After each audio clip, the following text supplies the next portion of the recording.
Deep in the humid jungles of French Guiana in 1926, a captured chimpanzee is strapped to a table, awaiting an injection of human seed. This procedure was not a rogue scientist's madness. It was the first deliberate step in a state-sanctioned Soviet plan to engineer a new species of soldier.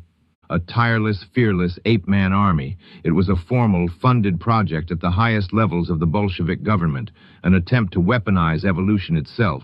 The goal was to create a creature with the strength of an ape, but the mind of a human, a living weapon that felt no pain, required little food, and followed any order. The central terrifying question that haunted the next decade was not if it was possible, but if they had already succeeded. The project was born from the ideological furnace of the new Soviet Union. In the early 1920s, the Bolsheviks weren't just building a new country, they were forging a new reality. They held a quasi-religious belief in transformism, the idea that nature, even human nature, was mere clay to be molded by the revolution.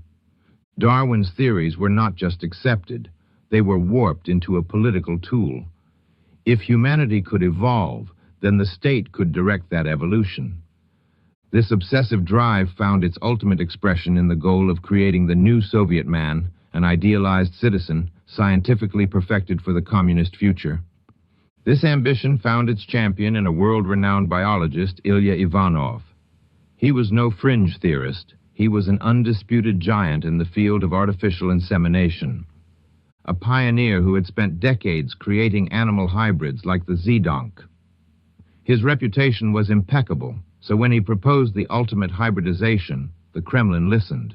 His proposal landed on the desk of key government figures at a time of supreme confidence and paranoia. In 1925, the Bolshevik government's Financial Commission granted his project official approval with a stunning budget of $100,000, a fortune at the time. Joseph Stalin himself was allegedly fascinated by the military potential, an army of creatures with superhuman strength and a diminished capacity for pain. This would be the ultimate tool of conquest. The order was given. Ivanov was to proceed to Africa at once. His expedition arrived in French Guiana with a singular, chilling mandate: procure mature female chimpanzees and inseminate them with human sperm. The reality of the work was a grim catalogue of logistical nightmares and procedural butchery. The jungle environment became a prison and a graveyard. The fragile chimpanzees, ripped from their native habitat, succumbed to diseases a human child would survive, their bodies wasting away in makeshift pens. The complex process of artificial insemination became a desperate, repeated trauma inflicted on the captured animals. Every single attempt failed. Frustrated, his initial budget hemorrhaging with no results, Ivanov pivoted to an even more disturbing plan. If he could not impregnate an ape with a human seed, perhaps he could do the reverse.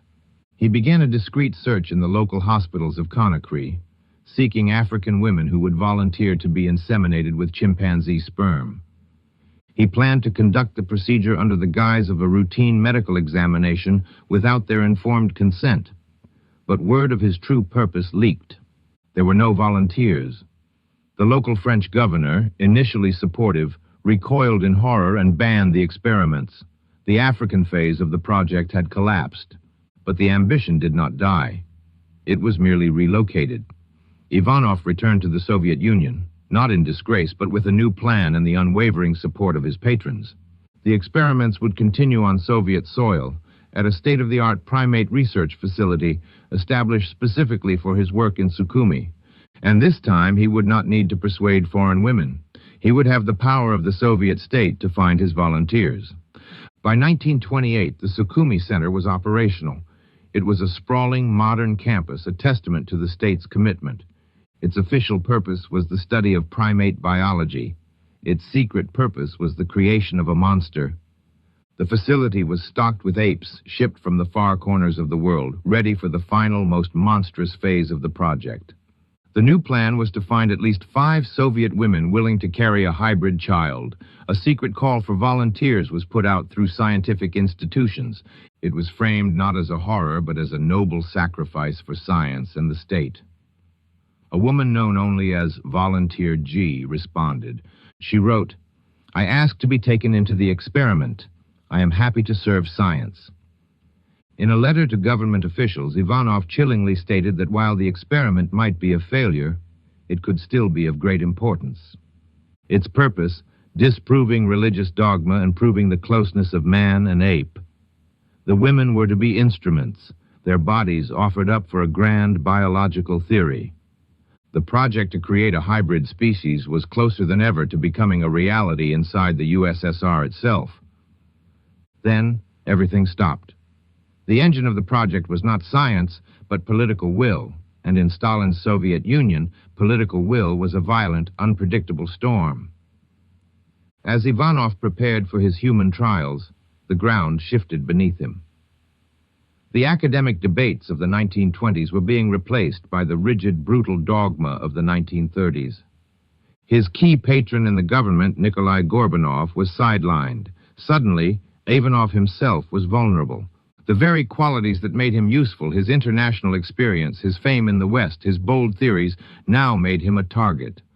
In December 1930, as he prepared to inseminate his first human subjects, Ivanov was arrested by the NKVD, the secret police. He was not charged with ethical monstrosity. He was not condemned for his attempt to violate the laws of nature. He was charged with being a counter-revolutionary, the leader of a wrecking organization within Soviet science. The charge was a political fiction, a death sentence delivered by a paranoid regime that was beginning to devour its own. He never saw his Sukhumi laboratory again. The Ape-Man army project was a catastrophic failure. The final, definitive answer to the central question is no, they did not succeed.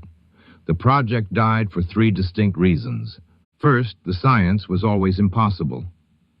The genetic chasm between humans and chimpanzees, the different chromosome counts, and the complex immune responses made it a fantasy. Second, the biological subjects perished. The prize orangutan named Tarzan, the last best hope for the project, died of a brain hemorrhage. It was a final biological veto, but the ultimate cause of failure was political. Ivanov was sentenced to 5 years of exile in the desolate cold of Kazakhstan.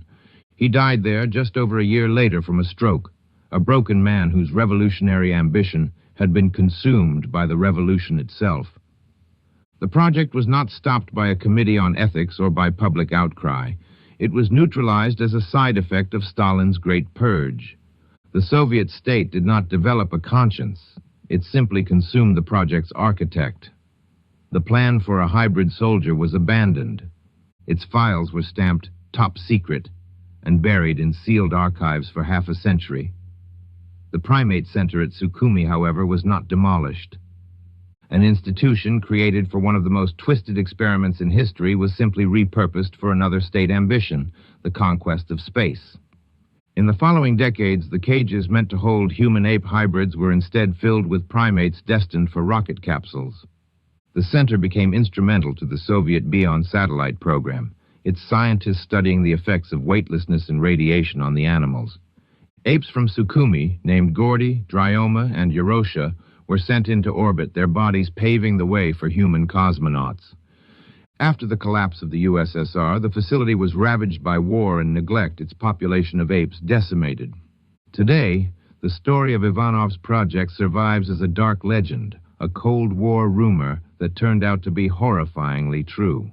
It stands as a terrifying monument to an era when ideology gave itself permission to attempt anything, when science was stripped of all morality.